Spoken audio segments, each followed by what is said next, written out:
Welcome to Tea Time with Talent Acquisition, the podcast aimed at fostering knowledge and sharing stories within the vibrant talent acquisition community. I'm your host, Eden, and for the next hour or so, I'm going to be joined by someone who since 2020, his name has frequently appeared on my LinkedIn feed, consistently highlighted for commendable reasons. Observing his career progression and the significant contributions he's made in supporting underrepresented groups and nurturing future talents across organizations such as N26, SumUp, and Zalando, it has truly been inspiring. I'm excited about the opportunity to spend some time with him and gain genuine insights from his experience. And given his extensive background in various industries, roles, team dynamics, and projects, we plan to delve into the perspective on the recruitment industry to explore whether it's been straying from its intended path. So when you're ready, grab your favorite tea or coffee if you prefer, and join me in welcoming today's guest, Jeffery Lovejoy. But thank you so much for joining. Glad to be here. Super excited. And like I said, I genuinely mean every word of that. As I said to you before we clicked record the other day, your career is one that I truly am excited to kind of dive into. And like I said, it is for all the right reasons as well. I think what you do for underrepresented groups and future talents is needed, but not many people gravitate towards that kind of recruitment. So before we kind of delve into the core topic of recruitment, the future of recruitment, and kind of what you wanted to discuss, I kind of just want to take a step back and explore what's happening specifically this week when we're recording. So the AI Act has passed in Europe, and this kind of segues a little bit into what we're going to be talking about slightly. So I just want to kind of get your perspective on how you feel AI has a place or doesn't have a place in talent acquisition from your own perspective. Yeah, it's quite interesting. I actually didn't read the news. I heard some stuff was coming about with AI. I've used some AI in the past. Actually, just recently at my last organization, we were implementing some AI. I think there's pros and cons to both of it. I think in the recruitment industry, we all know as recruiters that we just get high volumes of applications. Mhm. And I think, where AI can help us and actually help us be more efficient and better is helping us sort through those applications. Having AI help us find the best of the best candidates that we can then focus the right attention on and getting those candidates moving forward. Because we all know, and it's no fault to the candidates, but there's, during economies, during recession issues, candidates panic, right? And they do what I always like to call spam applying. They'll just apply for anything and everything without reading job descriptions. They're not the right fit. And it's that kind of direction that candidates take that actually sometimes impact the great candidates that are trying to get elevated or trying to get highlighted and get attention from recruiters. So I think using AI in that perspective. Now, I think when it comes to AI, I think it's just to help us sort. I don't think AI should be making decisions as far as whether we reject or progress a candidate. I think those decisions still need to be done by us as humans and not letting AI take over that. But I think if AI can help us kind of shift, kind of highlight the best of the best candidates and specifically what we're looking for in the roles, and I think there's some good positive use for AI. But I am a firm believer, though, that we are recruiters for a reason. We need to engage talent. We need to find the best of the best talent for our organization. And that still needs to be done by people. Yeah, and the reason I brought that up is kind of AI has been and quote unquote a project aspect for many organizations. And kind of what we want to talk about today is how are we as recruiters kind of spending maybe too much time on project work and not enough time on finding talent. And that's kind of the reason I wanted to bring that element up, because I'm seeing it time and time again, a lot of distractions when it's kind of, is it really the right distraction to be having? And there's so much. I mean, AI isn't new. That's the thing. It's new in the perspective that it's more accessible for us. But if you take a look at ATS systems, they've had AI embedded at some point into their system, and they haven't just branded it as AI because it wasn't cool and sexy at that point. You didn't need to know about it, but it was there for 4, 5, 6 years before. But now it's just become more accessible. So it's kind of created this element of, the shiny new object. Should we have a look at that? And it's just repeatedly kind of been happening across loads of different industries. So segueing into kind of what you want to focus on, when you reference kind of recruitment losing its way, which is ultimately the title of this podcast, What do you actually mean? So, I'm just kind of using myself as an example, being on the job market at the moment and going through interviews, and even myself as a candidate getting not so great candidate experience from some Mhm. employers. And it's like, if we're doing that to our own recruiters who know the industry inside and out and know the expectations, I can only imagine what's going on to candidates.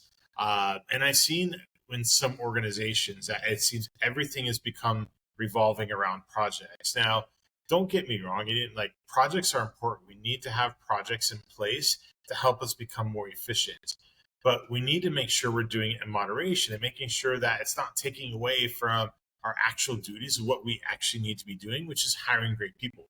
If we are getting overwhelmed with projects and it's consuming most of our time, what are we doing with our candidates? Are we falling behind our hiring forecast? And, are we not getting back in time with our candidates? And I think that's where I feel like the industry is starting to lose its way, because it's all about projects. And now some recruiters have kind of caught on that, hey, if I lead and and deliver on a project, they start playing that corporate game, right? And they're like, ooh, I'm Mm, going to get ahead because I've done this project and I've led this project. But then sometimes they'll do the project, lead the project, present the project, and then nothing ever really comes out of it. So what was the yeah. point of that dedication too? So I think it really needs to be a balance. And I've gone into organizations where I get it. Like, we need to have some projects in place because we know we need to get more efficient. We need to get better, you know, in streamlining our recruitment process. Our time to hire is way too long. So how are we going to reduce our time to hire?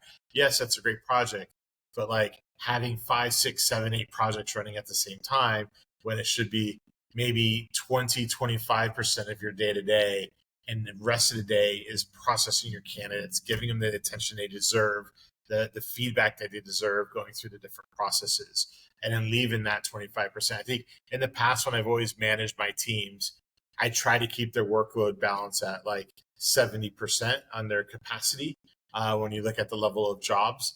And I even try to forecast a team based on that, and then leaving them that 30% to do what they want to do, whether it's a project, whether it's running on a diversity initiative, whether it's going to an event that can help upskill them, or maybe some sort of training. Like, I've had some of my technical recruiters before, I've encouraged them, hey, go do a Java class, so you could talk the lingo when you're talking to these techies, so you know what they're talking about. So Yeah. I try to leave that 30% dedicated for the recruiter to do what they're passionate about. So there's a few elements, and we'll touch upon all of them. So I'm going to keep the 70-30 element in my mind to come back to. But we'll Okay. talk about candidate experience. So you've obviously just said there, you're in the job market yourself, you're seeing it firsthand, and let's be honest, you're not a inexperienced individual. You've worked with some stellar companies, you've got years under your belt, quote unquote, you know your shit, right? Let's be honest. Yeah. So Yeah. tooting your own horn there. So I know it's a painfully obvious thing to say candidate experience is important. And anyone listening will probably sing, go, what the, right? Uh, you seeing firsthand that it's not working. Let's just reset the expectation level. What does good candidate experience look like from your perspective? And why is it important to even just hit the good? Yeah. Well, there's a couple of things. There's one, it's all about your brand, right? If you got to think in a lot of ways. Like, and let's look at the companies I worked for in the past, like with Zalando and N26 and SumUp. Like, especially Zalando, you're talking to potential customers. Yeah, I've interviewed interns before that, and I was like, oh, so why are you passionate about Zalando? They're passionate because they love shopping on Zalando. They loved the app, everything. N26, same thing. They love yeah, the banking is so easy. And these are our customers. So if we provide horrible candidate experience, it's the same as providing bad customer service, as somebody called a customer service line. So, it's all about brand reputation. You want to position yourself as the player in the industry. You want the best talent. And if you're not getting mm, good candidate experience, that spreads. I remember a time when I was recruiting in Scotland, and I just took it over recruiting, and we had hired an intern that just had a horrible experience in a region of Scotland that's super small. There's only like 2 main universities for us, super hard to recruit for. And I was relying on that university. And that university used to give me about 20 hires a year. And then when I joined, we had 2. I was like, what's happened? And what I didn't know is that that intern who had previously such a bad experience went back to university to finish their final year and just said how Spread the horrible their word. internship Yeah. experience was, that nobody was Wow. applying again. And it literally took over a year to rebuild that brand and reputation that we had, to get people to start applying again. So, we have to be delivering great candidate care. And I think what good looks like is setting expectations from the very beginning of how long is the process for, how many stages. And I've countered this even in our own processes before, where you'll have your standard 4 stages, 5 stages, maybe, and all of a sudden Yeah. you find yourself doing a sixth and a seventh and an eighth, and you're like, Yeah. what's going on? Why am I doing so many? So I think we have to be clear and transparent of like, hey, candidate, like, so here's the process going forward. You're going to expect X, Y, and Z. It's going to be 4 stages. I'm going to get back to you by this date, and actually get back to them because the candidate is waiting. Especially, like, I look at myself like I'm relocating back to Berlin on the 30th of April, but I'm open to going anywhere in Europe, really. So, like, I need to know, like, where's my life going to move to? If I'm interviewing for a job in another area, like, am I going to go to that You need to area? I start don't know. preparing. Yeah. Yeah, I need to start preparing. They're life changing decisions that you have to make. So it gets very frustrating as a candidate if you're being told, I'm going to get back to you by Friday, and then next thing you know they don't, and I'm like, okay, I'll give them the benefit of the doubt. You wait till Monday, you still don't hear anything. Now it's Tuesday, and now you're like, I don't want to be that pestering candidate to be chasing the recruiter when I know how busy they are as a recruiter, right? So I think just being very clear in the expectations from the beginning, and then hold yourself as a recruiter accountable. Like, don't overpromise. If you know you're not gonna be able to get back by Friday, it's okay. Tell the candidate, like, hey, it's gonna be a busy week. I'm doing other interviews with other candidates. It's gonna be X amount of days. So I apologize. It might be a week, before you hear back or something. By the way, there's 2 points to make. So one, you might have seen I was mad typing after you said about the customer candidate experience aspect. I've never thought about it like that. B2C, you're exactly right. A lot of the B2C customers, especially interns, juniors, and actually at all levels, might have actually used the product. So I've just made that specific note because that's such a powerful way to look at how you're creating your candidate experience. That's a It's customer. huge. And Yeah, I and owe I've that never thought about it like to, that. yeah, and I owe that to my time at Enterprise Rent a Car, where I spent 13 years of my career there, where it was always about the customer. And I think the one thing I loved about Enterprise was their slogan, take care of your customers, take care of your people, and profits will follow. I've always kind of led my life by that, of like, hey, Mm. take care of our candidates, take care of my team, make sure my team's developing, and you know what? Yeah, profitability and success is going to follow. It's going to follow for my Yeah. recruiters. It's going to follow for the business. Why? Because we're hiring great people. Because we're going back to the roots of taking care of our customers, which is candidates. The other aspect as well, and I think come from the external side of recruitment, I also acknowledge that you guys on the internal side of things are super busy, and sometimes it's not actually even your fault that you don't have feedback. It's sitting with the hiring team. But I also have seen firsthand, especially over the last decade, where yeah, there's no response at all from anyone. Like hiring teams saying nothing, then the recruiter on the internal side saying nothing, then we're left on the third side of things going, well, we don't know. And then the candidate's left to suffer because nobody's communicating down the way. So I would even echo it on our side because, Yeah. I pester people because that's my job is to see where things are. And I would just implore anyone who's on the internal side, if you don't have feedback because of whatever reason, just say that. That's enough Yeah. to go Just back say to a it. candidate and say, hey, really sorry, I do not know where we stand at this moment in time. I'm doing my best to find out. And if it's on the weekend, you start talking about the weekend plan. Like, I really hope you have a good one. We'll check in on Monday. It's little touch points like that that just Yeah. make you rest as a candidate to go, okay, cool, I can breathe. I got a guy right now who's had a final interview and he's on holiday and he's asking me where we are. I was like, look, I promise you I'll let you know by the end of the week where we go. Relax. Enjoy Yeah. your espresso martinis. Soak up the sun. This isn't time to stress. Just relax. Yeah. That's enough for him to hopefully kind of be in a good mood when he comes back. We'll see. And it goes a long way. I think there's two things that are happening there is, yeah, one, we're not getting feedback from our hiring managers. So sometimes the recruiter is kind of afraid to tell the candidate that. But, giving the candidate some sort of communication of like, hey, just let you know, I'm chasing the hiring manager. We still don't have any feedback yet. They're still collecting their feedback with the other candidates they've interviewed, right? But I think the other thing that's happening too, and we need to be aware of this, is that coming out of Corona, like all of the organizations scaled back talent acquisition. And we've seen over the last year lots of layoffs within talent acquisition. So I think now things are picking up again, but the teams and all the different organizations are not the right size to handle the capacity. So there is a case where candidates are just getting lost because the recruiters are doing 10 times more work. They're working on 10 times more different roles open at the same time, and hundreds of candidates. So there's a chance too that maybe the candidate did get lost in the process. So I think right now the biggest thing is organizations need to relook at their hiring forecasts, and do they have the right size team to meet that forecast? Because if they look at it, they probably don't. And I think there's still even a little hesitation of hiring more people on a team because people are still uncertain of what the future is going to look like for 2024 and beyond.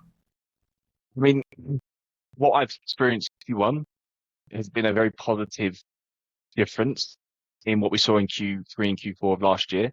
So especially now take a look into Berlin, to the investment scene. So we've had around 550-ish million invested into Q1 of this year, and Q2, so Q3 and Q4 was fluctuating around 350 to 400 in each. So already we're up 100 mil, which is an excellent kind of injection at the top of the funnel, and it always flows down. And when we're seeing as external recruiters positions coming open, then you know that the internal teams are stretched beyond belief. That's the sign. You don't push out to recruiters if you can handle everything yourself. So it's a real positive sign. And actually that's part of what I'm coaching on companies at the moment. Going into Q1 has been a different story from what most are experiencing, and they're readjusting hiring plans, they're readjusting strategic projects. Does this sound true to you? And it's been pretty much a resounding yes. So I think we're not through the thick of it. Like, we're still, blurry, but we're probably through the worst of what expectations are. But coming back to kind of the candidate experience aspect, who is responsible for the candidate experience project? So where should that be driven from, essentially? Well, I think there's a couple aspects, right? I think candidate experience should be coming down from the top, right? Mm-hmm. They need to be pushing it to where the recruiters know that, hey, as an organization, this is important to us because these are our customers that are applying. So I think it needs to be pushed down from the top where they're setting some clear KPIs of like, hey, every CV is reviewed within 72 hours. Every candidate after an interview is back in touch 5 days after, and setting those clear KPIs. And I always done that with my team as well. And I think, I used to use Talent Wall as a great tool because you could set, candidates on a red, yellow, and green light system. So it What was that helps the called? Talent recruiter. Wall? Talent Wall. It's normally like a Yeah. bolt-on to like Greenhouse ATS. It kind of helps, where you could go in and see where all your candidates are in the process, and how many days they're in each stage live in a red, yellow, green light system.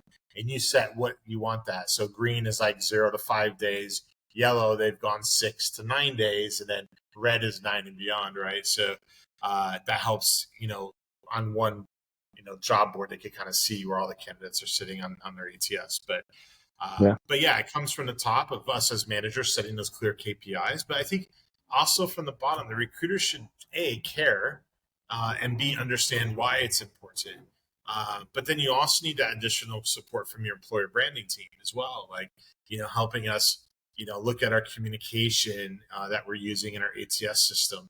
I've seen lots. I'm getting rejected for roles, and I'm actually just appalled with some of the rejection emails that I've gotten, and I've actually saved some of them as poor examples of what it should not look like. Can I see them after this? I'm curious. And I mean, we'll take company names out. Don't get me Yeah, wrong, but I would love to be able to show these as part of, we'll put it in a PDF document and attach it to yeah. this I mean, or it's whatnot. just simple stuff of like, unfortunately, you've not been selected, or we're not moving forward your application, and it's just like, I think there's more softness that you can bring into those emails, and I get it. A rejection is never a good thing to get. But even like when you look at LinkedIn, for example, you have the easy apply button. You apply through LinkedIn. What you need to pay attention to is you're getting rejections through LinkedIn. And I don't know if you've noticed that, but if you do easy apply and somebody rejects you, they're using LinkedIn on the other side. It comes through, and to me, it actually looks like junk mail. You get So it's an auto rejection. depending It's on auto what they set up as rejection. their criteria. So if you're saying Yeah. location as in, obviously in your case, you're not in Berlin today, and then they'll see, okay, you're not in Berlin, auto reject. Um, I, I, I I, don't know if I it's would auto highly, reject or not, but I like when I see these emails come through, because, I'm obviously, I'm heavy. I use LinkedIn a lot, right? I'm yeah. active on LinkedIn, and LinkedIn tends to send you a lot of spam emails. So it just looked like spam, and I clicked on it. I was like, oh my God, this is a rejection from LinkedIn. So I found that quite interesting. But yeah, you need that support from employer branding and helping you kind of build out those communication emails for rejections for all your different stages. So I think, when you look at candidate experience, it's a collaborative effort from all your teams. But I think most important is providing that training of expectation from the business to your recruiter team. And it's either the recruiters or the coordinators. I know a lot of organizations will have a coordinator that's organizing all the interviews and that kind of stuff as well. So candidate experience we touched upon first, because obviously one that is, as you said in our kind of pre-call, was the most important thing we should be focusing on, but it's also one of the biggest things that gets impacted when we talk about project work. So project work, give me a couple of examples of what project work typically involves. If someone's listening, they can sit and go, okay, I'm in that position. I know what we're focusing on now. So, like, what, for a project for candidate experience, for example? For anything. So, as a TA leader or as a TA team, individual contributor, what type of projects would I typically be requested to do or to be involved in? Could I Well, I think, request it? well, first of all, you need to take a step back and understand, like, what are the business priorities, right? Like, and understand your own data of, like, what's the Mhm. data telling you? Like, are we seeing massive dropouts after a phone screen with recruiters? That candidates are deciding not to move forward with the organization. So, I Mhm. would question that of, like, all right, do we need to put together a project on just simple things of, like, selling versus telling? How are we positioning Yeah. the organization, and do our recruiters need some additional training to really get candidates excited about going to that next stage, to do the coding test, for example, if it's a tech role, or doing a case study if that's the case as well. So I think, don't just jump in and do a project just to say, hey, I'm doing a project. Like, make sure the project is aligning with the overall business strategy. If it's a time to hire issue that your organization is facing, then you need to dissect the data to find out, okay, what's the issue here? Why do we have a longer time to hire? Do we not have enough interviewer capacity? I've seen that before in an organization where, candidates were waiting up to 3 weeks just to get their first interview. And I'm like, we don't have enough interviewers, so, like, we need to train up more interviewers in the organization. And the data told us that, right? And also the rejection, or the self-select out rejection reasons. The candidates, that reject our offers, or reject themselves out of the process, is like, I've accepted another job. And it's like, okay, and you look at where they're at and how long they've been in it. We're competing against other companies when you have, specifically, you're working with a top candidate. So Yeah. yeah, do a project, make sure it makes sense, it's aligned with the overall business strategy and the direction, but, like, understand, like, what's the data and what do you want to achieve out of that project? What are your expected outcomes? And again, and what's important? sorry. Yeah, I was gonna say, is that gonna be driven again by the leader of the team, or top down, or as a contributor, should I be looking at that data myself and seeing how can I better improve the team? Because I imagine as well you might be restricted on what you can see and what you can't see. Yeah, I mean, I think, for me, I think there's two different ways. Like, yeah, as a manager, I'm looking at the data and I'm trying to understand, like, all right, I'm trying to align the business, but then align what's going on within my team, and, like, how do we kind of connect the dots there. But also, I think the projects, can be proposed and come from the own team, because the one thing is, like, I don't like to be the dictator and, like, dictating all, the project, that, hey, you need to do this. It's better Mhm. if it's coming from your recruiter, because it's something they've identified and they have some drive and passion behind that project, right? Yeah, I don't want buy-in to is sign up easier. somebody that's like, oh, I don't care about this.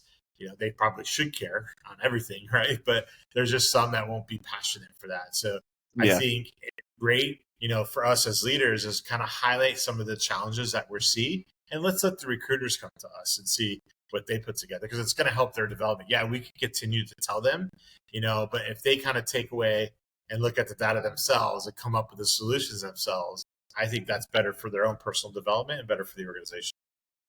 You also find champions to some degree, right? So if you take a look at kind of diversity and inclusion efforts, you will find people who organically gravitate towards that, and then they'll, as you say, drive that, and it doesn't feel like you're just pulling teeth out. But on the flip Uh, side, somebody else might be extremely passionate around sales specifically and training people, and then you kind of find like these go-to people and create champions in your team, and new people join. These are the people who you gravitate towards for certain topics, and I'm talking out loud, but I imagine as a leader of a larger team, when you've got those people in place, your life becomes a hell of a lot easier. yeah. It was funny, like my time at Zalando, we launched some amazing initiatives, right? And I just took when you look at the Women in Tech Reskilling program that I was heavily involved with and kind of initiating, rolling out, it came from one conversation from Virginia, who was director of T at the time, came to me. Well, I actually went to her and said, "Hey, I've built out a program before of kind of like a reskilling or kind of a like a kind of a fast track kind of what's the word I'm trying to think of? An accelerator program I built, and I Yeah. never actually got to launch it because COVID hit and we cut it. And I was kind of talking her through the idea. She's like, "Actually, Jeff, I like that." And I had a similar idea, but I had a similar idea instead of hiring external people to accelerate. How about we look at our own internal people and can we do something around women in tech and build out like a reskilling or let's accelerate their careers into tech? So I took what I've done before and started working on this kind of by myself. And then all of a sudden, word got out and people started reaching out. I was like, "Jeff, I heard you working on this women in tech reskilling. What's going on?" And it just exploded, right? Everybody wanted to get involved. Everyone was super interested.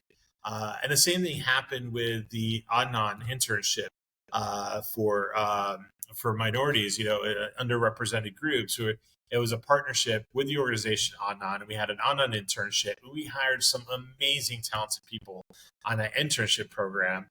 And after the first year of doing it, it exploded, and everyone's reaching out to me and say, "Jeff, I heard the talent was amazing. Like, how do we get involved? When are you doing it again?" And again, everyone got passionate about it, so it actually allowed us to launch that project.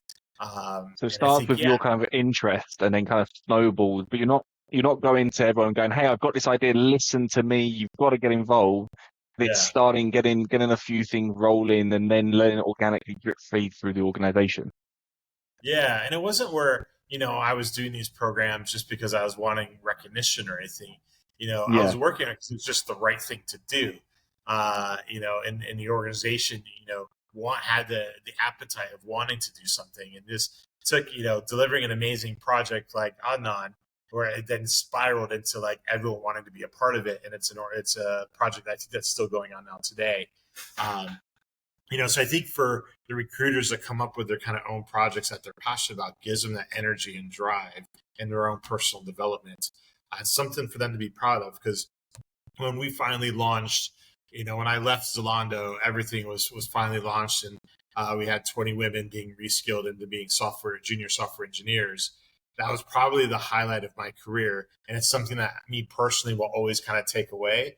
And I kind of want my recruiters to do that. I want my recruiters to come Yeah. up with whatever that project is, to work on it, deliver it, see the outcome and success of that project, and they own that. That's them. They say, "I did that," and they automatically see the impact.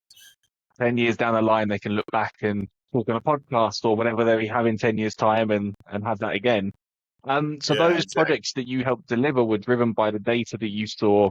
We needed support in that side of things, or we needed support here, and that's what kind of started that aspect of, I guess, prioritization. Because then it comes down to too much project work versus too much recruitment work, and that finding that balance. So you use the data to determine what could be, looked into, and then general passion took over at that point, and it's kind of Yeah, what led to the projects being delivered. and I think it's the one thing I learned with the women in tech reskilling program, and it was one of the biggest projects I ever worked on is that us as recruiters, we also need to understand that when is the project too big for you, right? Because this spiraled into something enormous. And I needed help, right? And there were some amazing people that were working on that project. It wasn't just to be, everyone. There were so many people, amazing people involved in that project. I won't start naming names on it because I'll probably forget somebody and then they'll be upset. But they knew who they are. but it was a massive team that was around that, and everyone had their own passions and ownership of wanting to deliver for it. So I think it's important also that if a project gets too big for you, that is Mhm. okay. It is okay to ask for help and to get support because you can't do it all by yourself. And I think Yeah, where recruiters get lost and then they start losing their way, and it starts impacting their own personal job and their performance and candidate care is because maybe they are working on a project that is important and it's gotten too big for them. And they're kind of nervous and they're afraid to say, hey, this is too big for me. I need help. Right. So yeah. it is okay. Ask for help. And actually, that's going to lead straight into the nice section, or the next section, sorry. So, say I'm an individual contributor, and you mentioned the 70-30 aspect that you try to create for your team, 70% capacity, 30% buffer for projects. How can I, as a contributor, how can I aim for something like that if, I'm looking at my leader and it's not being driven by them, right? But how can I kind of take on something like that, and try and find that balance? Well, I think it needs to come from the leader, right? Because, us as a manager managing the team, we need to forecast for that, right? Anytime you want to add somebody to the team, you need to tell the business, why do I need to add somebody? You need to build a business case to explain why we need additional resources. I think a recruiter can't get to that 70% capacity level without the support of growing the team. Right? Because they're going to keep giving roles. They can't control that. Yeah, We can't control when somebody leaves and we have to open up a new rec. And next thing you know, like, oh my God, I just closed 2 and I'm opening up 3 more. I was hoping it was going to get a little bit less and I was going to get a breather to work on a project, right? So I think if you want to get your teams to a 70 or 30, or maybe it's too much, maybe let's just say 85, right? As a start, because so many teams, a lot of companies are hesitant about hiring a lot of more recruiters now. So let's say you just want to get to that 85%, then you need to forecast, like, okay, like at 85%, how many roles, if a recruiter is going to be 85%, can you actually manage on a day to day? And then kind of build that business case of like, hey, I'm going to drive this team at 85% capacity, leaving this much for project, which means I need an additional one person on the team to reduce the capacity for the other, maybe 3 recruiters. And the business will probably be asking, well, why? Well, what's the benefit of that? It's like, well, the benefit is yeah, that we're now going to be able to initiate X, Y, and Z project that is required or is aligned with the business strategy so we can deliver for you, and delivering the best candidate care in the process, right? So long hold, we're going to be able to reduce time to hire. We're going to be able to spend more time maybe sourcing great candidates versus having to go to an agency to help save costs. There's a lot of benefits there that you can sell to the organization when you're building that business case of like why I need yeah. my team at 85%. I guess it's just how you're going to frame it, and then ultimately hit the buying motives of your manager. It's the basic selling aspect, but I also think when we get into talent acquisition, I believe that sometimes we lose that ability to sell. I've seen it Yeah. personally, both internal and external. We kind of hide behind emails. We hide behind just telling, as you say, not selling. And then that ultimately leads to a position where people in more senior management roles are also reluctant to push back and say, we need to do this. And then before you know it, you've got a recruiter who's got 15, 20 roles. And that is, in my opinion, far too much. If you want a good process, a good experience, way, way too many. Yeah. Even for scaling companies, far too many roles. You mentioned before as well, and this is kind of like the third point you wanted to discuss, was having fun at work, which is quite an arbitrary and quite a broad thing to talk about because you'd think people would want to have fun. We'd like to think people aren't just joining. Of course, we've got bills to pay, 100%. Of course, we're going to work, but we'd like to have fun while we're doing it. But why do you think that is such an important component? Why do you think it's relevant to what we're going through or what we're talking about today? So I always look at it as you have to have fun. But not have to. I'm not saying you have to have fun. Maybe you don't want to have fun at work, You will right? have But fun at work, Jeff. you will. You will. But I think the way I look at it is that as recruiters, we're the face of the company, right? And I'm sorry, but candidates know if you're having fun or if you're not having fun. They know if you're stressed or if you're not stressed. So if you're not having fun at work, then it doesn't come across to a candidate. Like right now, you could probably tell I'm having fun in this podcast with you, right? So you could tell through my I'd like body to think language. so. Yeah, but you can tell through my body language and we're having a good laugh. And that comes across to a candidate, right? So it's important for us as managers to make sure you take a step back and ask them, are you having fun? Yeah. And then if they're not, okay, well, why? What's going on? Oh, I'm overworked, like too much capacity. I'm like, okay, well, can I take something from you, like to help release some of that pressure? Or, great, you know what? Let's all go after work and have a drink. Let's go do something, or take them out and let's go. Take them to a networking event, or find out like, well, what would be fun for you? Like everyone is motivated by different things. Mhm. Some people motivated by money, some people motivated by networking, socializing. We need to understand like what motivates our team. Um, but if you're not having fun, it's not coming across to the candidate, and you're not representing the organization.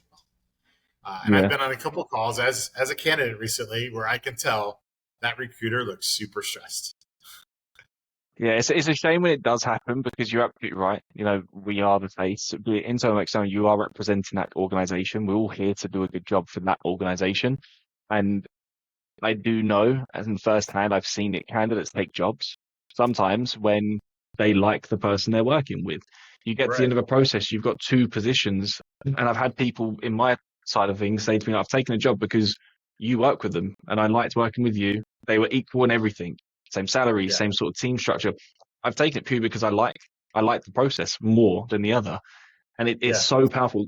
It doesn't happen every single role. It shouldn't happen every single role anyway. That's the deciding factor. But the one, two, three times it does in your career, then you would have thanked, should have listened to Jeff and Eden on that podcast more about candidate experience, because that's where it comes into play. Um, I've got one final question, and then I will leave you for it. From your side, what do you think the future of talent acquisition will look like, say 5 years from now? Oh, wow. That's a big question. Well, I could tell you what I hope the future looks like more. And this is just something that's close to my heart, but I hope organizations start opening their doors more to that early talent, that next generation coming in. And you know what? Actually listening to them. It's been a rough, we all know it's been a rough couple years. And a lot of organizations, when it gets tough, the first thing they cut are your entry level programs, your internship programs, your graduate programs. And it was so sad to see, so many of that being cut. And, I've been in these organizations where, I'm the one that's making these phone calls and telling the interns that we can't convert them now because of the way the business is performing and stuff. So I really hope over the next couple of years that employers really start investing in that early talent because as an organization, we need to start listening to that early talent. They're coming in with different ways of doing things, different ideas. You know what? If you don't have that talent in your organization and you're not listening to them, your organization is going to turn into a blockbuster and it's going to go out of business, right? I don't know if you had blockbuster in your countries or wherever Yeah, you're yeah, listening. yeah, I was gonna say we've got it here. Well, I had it here. But I get what you mean. So having that interest to kind of support the next generation and doing it through the highs as well as the lows. And look, it's going to look different per company. Don't get me wrong, but having no kind of program to support something like that, I think you're right. They bring up different ideas, and especially the next generation of how to attract future talents as well. I mean, And recruitment it's huge. alone, It's it's huge. changed dramatically. Yeah, and we need to make those changes. But I think also, I'm really curious at how much ChatGPT is really going to change the way we're doing recruiting. We already know candidates are asking ChatGPT to write their CVs. Yeah, Uh, they're asking them to write my case study. They're asking them to code out things. So, I think we also need to adapt to that ChatGPT. Like, I know, like I've been using some coding platforms. And even those companies are struggling to monitor the cheating mechanisms of candidates potentially using ChatGPT. yeah, So I think that's going to change how we recruit in the future. Of like, do we really need to ask them to do a candidate to do a case study? If it's that easy for ChatGPT to do it, what are we actually getting out of that? yeah. Maybe it's Well, more there's live on stuff. the software side, you've got a thing called Devin, which I'm not sure if you've seen, but it's essentially a software ChatGPT. The demo they gave was phenomenal. Reality, we'll have to see when it goes live. But that will be a game changer in the software space and will, in my opinion, wipe out if it works how it is, it will wipe out a lot of types of roles. Um, it also means that we look at our candidate experience, and does it mean we, as you say, rid the case study, rid the take-home challenge, and say to everyone, come on site or do a live programming session with us, do a live case study with us. That it could be that we just completely take away that element. Yeah, it makes it longer, but if that's the only way we can get rid of cheating, because you're right, there's a few coding platforms claim anti-cheating, and it did work. But since 18 months ago, I speak to them. I know they're trying to find solutions. I also think I think data is going to really start driving us even more. Yeah, I think that it's as an organization, I think we need to better understand our data and are we getting the right data? And in order for us to do that, we need our ATS providers to get better at providing data. There's so many different ATS systems out there. Some of them, yeah, they're okay. Some of them are not great. So I think over the next couple of years, I think the recruitment teams are going to get more data driven and using that data to help understand what projects or decisions they need to make as a business. But I think right now, what I'm seeing is some organizations are struggling to get the right data. And when they're getting it, they're still questioning, is this the right data? yeah. So I think we need to get more efficient understanding the data and actually how do we get it. But Jeff, I really appreciate you taking the time and running through that. And, there's definitely some things in there, like I said, that I've learned, I'm going to take away from me. And I really hope that those listening do as well. So thank you for joining and for being part of this. No, thank you so much for having me. It was super fun. Glad I was able to do Nice. it. And greetings from And Bangkok. I'll see you I all in was going to Berlin say, soon. from our side, I'll put your LinkedIn into the and your socials when we post this. So if anyone wants to have a discussion with you about the future work projects, around obviously how you supported minority projects, then they can always reach out and take it from there. But thank you Yeah, so much. absolutely. Thanks.